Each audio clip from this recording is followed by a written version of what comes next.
एक बहुत कंजूस आदमी था। गंगा जी नहाने नहीं जाता था इसलिए कि कहीं पंडे कुछ मांग ना ले। एक बार गांव के सब लोगों ने कहा कि सुनो जी, माघ का महीना चल रहा है, सब लोग नहाने जा रहे हैं, तुम भी प्रयागराज चले जाओ, नहा एक डुबकी तो लगाओ, सारी जिंदगी होगी तुम गंगा नहीं नहाए। तो सबने जिद की, पत्नी ने भी कहा जाओ। तो वो चुपके से गया। पहले तो देखा कहां भीड़ ज्यादा है और कहां भीड़ बिल्कुल नहीं। तो वो गंगा के किनारे चलता चलता चलता सब जगह भीड़ थी, माघ का महीना था। अब वो चलता चलता शमशान घाट पहुंच गया, यहां भीड़ नहीं है। बोले यहां नहा लो तो यहां पंडा आएगा नहीं, नहीं तो पंडा नहा और पंडा खड़ा, चल निकाल कुछ दे, मेरे हाथ से पूजा करा, चल। गया जी में। अब बड़े प्रेम से वो शमशान में सोचा यहां कुछ नहीं है, कोई पंडों का झंझट नहीं है, कपड़े उतारा, चुपके से धीरे धीरे गया, कोई देख ना ले। वो बड़ा पैसे वाला था पर कंजूस बड़ा था। तो शमशान में जाके डुबकी गंगा जी में लगाया और भगवान शंकर तो शमशान में ही विराजते हैं। शंकर जी को लगा जरा आज इसके साथ थोड़ा खेला खेली कर लें। तो भगवान शंकर ही पंडा बन के आ गए। जैसे ही वो डुबकी लगाया और डुबकी लगा के ऊपर उठा तो शंकर जी खड़े, हाँ यजमान जी निकालो। अब वो घबरा गया, अरे तुम कहां से आ गए? अरे बोले हमारा ये ठेका है, यहां जो भी नहाता उससे हमें ही वसूली करनी होती है, चलो ले आओ। नहा लिया आपने, लाओ। अरे हम इसीलिए तो नहाए शमशान में कि कुछ देना ना पड़े। ना ना, यहां तो देना ही पड़ता, शमशान ही, यहां से तो बच के कोई जाता नहीं। अच्छा बताओ कितना लोगे?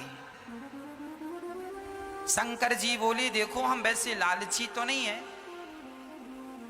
पर तुम दो, कितना दोगे ये बताओ?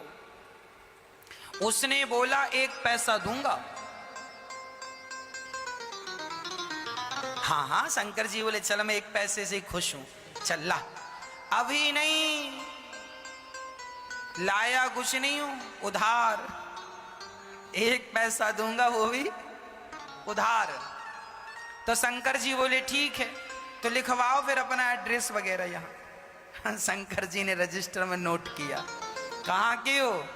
फलानी गली, मकान नंबर फलाना। हाँ यहाँ के हो? हाँ सही है। हाँ मोबाइल नंबर? नहीं, मोबाइल रखते ही नहीं। अब वो उधारी का बहाना था बचने का, वो चला घर। और जैसे ही घर पहुंचा तो शंकर जी तुरंत दरवाजे के पास खड़े हो गए। हाँ यजमान जी 1 पैसा निकालो। दरवाजा खोला पत्नी ने, क्यों? फलाने जी हैं? हाँ हाँ हैं। तो उनसे बोलना कि 1 पैसा हमारा उधार है तो दें। पत्नी गई, क्यों जी आपसे कोई 1 पैसा लेने आया उधार? क्या लिया आपने? अरे लिया दिया कुछ नहीं, नहाया उसका 1 पैसा है। तो यजमान जी ने पत्नी से कहा सुनो कह दो कि घर पे नहीं है, जा। अब पत्नी गई, बोले मैं अभी तो कह के आई हूं कि घर। अरे कह देना मैं भूल गई थी। अच्छा पत्नी गई, सुनो जी महाराज हमारे पति तो घर पे है ही नहीं, कहीं गए। अच्छा कोई बात नहीं, जब तक नहीं है तब तक तुम जो बनाई हो सो दे दो, हम खाएंगे, इंतजार हमारा तो कोई है नहीं, यहीं बैठेंगे।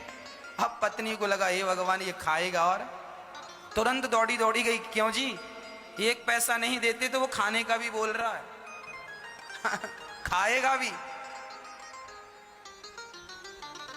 तो यजमान जी बोले अच्छा एक काम करो, बोल दो कि पति की तबीयत खराब है। पत्नी फिर गई, सुनो जी हमारे पति की तबीयत खराब हो गई, अभी जाओ बाद में आना। अच्छा तबीयत खराब हो गई? अरे हम डॉक्टर भी हैं, वैद्य भी, लाओ कहाँ था भाई? अब पत्नी फिर आई, सुनो जी कह रहा तुम्हारा इलाज करेगा। बोले इलाज पता नहीं क्या करता है, 1 पैसा तो अभी उतारा नहीं, इलाज करेगा तो पता नहीं कितना पैसा लेता है, इससे इलाज नहीं कराएंगे। अच्छा एक काम करो, कह दो कि पति, कह दो तुम कि हम मर गए। पत्नी ने कहा ये घोर पाप है, अभी आप जिंदा हो और हमसे कह रहे हैं मर गए। हम नहीं कहेंगे कि पति मर गए। अरे एक काम कर, मैं पड़ जाता हूं सांस बंद करके। वो सचमुच लेट गया। अब जब लेट गया तो पति ने कहा सुन ऐसे ना जा, जरा रोती रोती जा। ये सुनेगा कि मर गया तो चला जाएगा, एक पैसा तो बचेगा। अब वो मरने का नाटक किया और पत्नी रोती, महाराज महाराज बीमार थे, पता नहीं क्या हुआ, प्राण निकल गए। अच्छा, शंकर जी बोले मर गया? हाँ। अच्छा एक काम करो, तुम घर में अकेली हो ना? हाँ। बोले मर गया तो उठाएगा कौन? मैं गांव वालों को बुलाता हूँ। अब भगवान जी ने, शंकर जी ने सारे गांव वाले, सुनो सुनो यजमान जी मर गए, सुनो सुनो यहाँ आओ, ये फलाना मर गया, जरा आओ।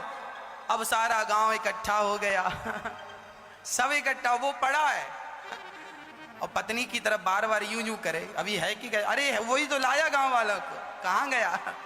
थोड़ा देर मरी पड़े रहना। अब वो पड़ा मरा और गांव वाले अर्थी तैयार कर रहे हैं। हाँ वो रो रही है और भगवान शंकर मुस्कुरा रहे हैं, कितना कंजूस है, मर गया पर एक पैसा नहीं दिया इसने। अब गांव वाले बोलो देर ना करो, उठाओ। उठा के अर्थी पे, उस पे अर्थी पे रखा। अब ले जाने लगी तो पत्नी ने पकड़ लिया, नहीं मरे नहीं मरे नहीं मरे, मत ले जाओ। अब गांव वाले बोले राम राम, बड़े दुख में इतनी पागल हो गई, कहती है नहीं मरे। हाँ हाँ, दुख में आदमी ऐसी कहता नहीं मरे।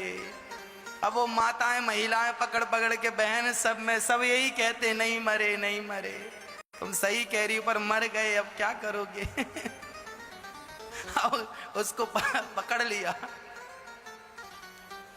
अब वो रोती रोती कहे क्यों जी, आप ही क्यों नहीं कह देते हम नहीं मरे? अब गांव की महिलाएं उसको बिठाए और बढ़िया कह रही हैं सुन, सब ऐसे ही करते हैं, जब जिसके घर ऐसा होता ना, तू सच भाव में डूब रही है, मर गए हैं तो तुझे विश्वास नहीं हो रहा। सबको ऐसे ही लगता, किसी को विश्वास होता ही नहीं। अरे हम मजाक नहीं कर रहे, वो नहीं मरे। क्यों जी, आप ही क्यों नहीं कहते कि हम नहीं मरे? पर वो काहे को कहे कि मैं नहीं मरा? उसे लग रहा था कि ये कब जाए और कब मैं उठ के बैठ जाऊं। पर शंकर जी आगे आगे।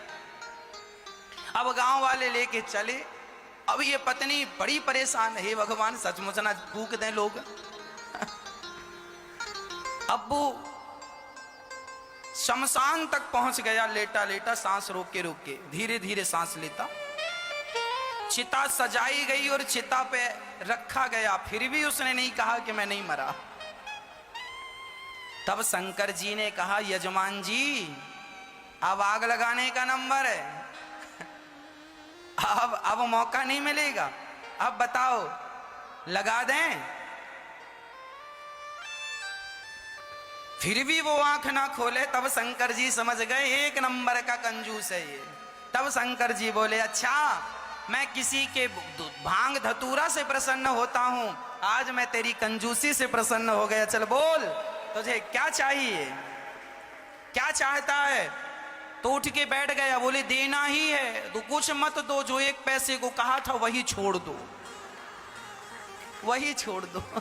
शंकर जी ने कहा जा छोड़ा।